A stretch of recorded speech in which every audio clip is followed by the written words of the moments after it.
Pessoal, continuando aqui a polia do motosserra que estou fazendo, agora já fiz essa cava aqui e fiz a outra aqui, onde vai rolar o cordão.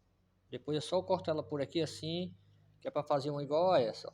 Tem só esse detalhezinho aqui para fazer e deixar lado aqui fazer aqui o lugar onde fica os cachorrentes. Que no caso aqui eu furar uns buracos, um buraco de um lado, um buraco do outro ainda aqui.